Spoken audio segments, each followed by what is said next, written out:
Dartmouth University and their fraternities are infamous for being like really disturbing and throwing like disgusting parties where like they make their pledges puke all over each other and like wrestle and puke and weird stuff like that. So this Dartmouth Frat threw a Bloods and Crips party, and people are coming out and saying that, you know, maybe this is super insensitive, it trivializes gang violence, it might be a little bit racist. What do you think? Do you think that a Bloods and Crips theme party at a Ivy League school, which is predominantly well-off white people, the president of the fraternity is from Massachusetts and is white as, I don't know, white people and rice? I don't know. White as white What's on rice. What's the expression? White it's called white. You're white on like white is white on rice. Oh boy. So, what do you think, Richard? Is this harmless fun? Is this insensitive? Is it really insensitive? You know, I really think it depends. I don't know. I think theme parties always blur the lines of insensitivity at some point in time. Yeah. Right? Because, you know, so what does dressing like a Crip or a Blood looks like? And why would anybody want to dress like a Crip or a Blood and sort of contribute to the gang violence issues that we have in this country?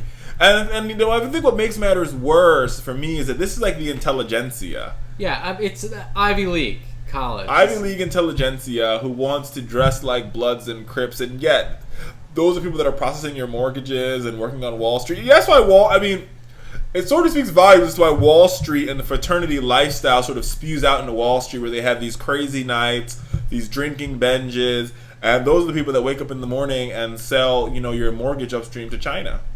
Yeah, and I want to read from their apology that they released after, and I want to get your take on whether this is whether you think this is sincere or you think that this is smart people who know how to write a sincere sounding apology. Was it worse than Paula Dean's? No, it's it's well executed. Alpha Delta hosted a Blood and Crips party on the night of Friday, July 26th. The idea was never meant to be derogatory to any group and was intended to introduce a costume theme to the party. While there's never any ill intent in the party's theme, the brothers of Alpha Delta now realized that it was insensitive and thoughtless to make light of a very serious issue that affects many people nationwide, particularly young people. Gang violence is obviously an incredibly serious problem across America, and while we as a house failed to preemptively recognize the offensive nature of the party's theme, the gravity of our oversight is now apparent to us. Sincere? No. No, you know, when I see an apology, you know, a written statement is not the same as action for me. Well, that's my point. Like, it's not connected to and because of that, we are not going out and we're going to mentor kids, or we're going to help teach kids how to read, some money, or we're going to go into the inner city and really like try to find ways to solve gang violence, like you know, by beautifying the school.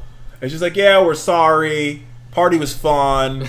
Maybe went too far. But apparently, we got some people mad about it, and we're just going to, you know, be like, sorry. And we'll smooth this over and get back to having our pledges throw up on each other in our basement. Yeah, sounds about right. So I don't know. I think that's an interesting one. I'm not impressed with their ability to be sincere.